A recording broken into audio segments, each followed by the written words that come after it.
বড় দিদি যখন ছোট বোনের বিয়েতে আসে। বাবা বাবা মা, ছোট বোনের বেলায় এত ডেকোরেশন, এত কিছু, আর আমার বেলায় তো এর হাফও ছিল না মা। টাকা কি এখন গাছে ফুটছে তোমাদের? তোর বেলাতে তুই তো জানতিস বাবা আমাদের কেমন তখন আর্থিক অবস্থা ছিল, টাকা পয়সা ছিল না তো আমার হাতে, না হলে আমরাও করতাম এইভাবে তোর বেলায়। থাক থাক মা, আর কোনো কিছু তোমার গহনা দিতে হবে না, থাক। ভুল বলছিস তুই মা। তোর নেকলেসটা কত দাম নিয়েছে? দিদি 1,00,000 টাকা। 1,00,000 টাকা?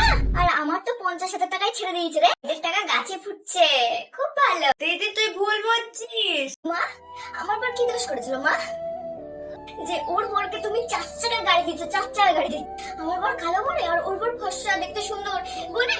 না না মা, তখন তো আমাদের অবস্থা এরকম ছিল না তো। এখন তো দিতে পারো তুমি, তাও তুমি দেবা না, তুমি সব ছোটকে দেবা।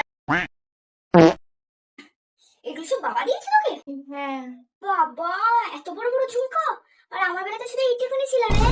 খুব ভালোবাসো ভালোবাসো, আচ্ছা ওকে ওকেই ভালোবাসো। আমি চলে যাবো, আমি তখন এখানে। খুব কান্না পাচ্ছে না? তোমার বাড়ির ছোট মেয়ে, আদরে মেয়ে চলে যাচ্ছে। আর আমার বেলাতে এক ফোঁটা চোখে জল বেড়েছিল না তোমাদের। আমাকে বিদায় দিতে বলে বাঁচতে তোমরা, এরকম ভাবছিল তোমাদের। সব ভালোবাসা শুধু ছোট মেয়েকেই ভালোবাসো না।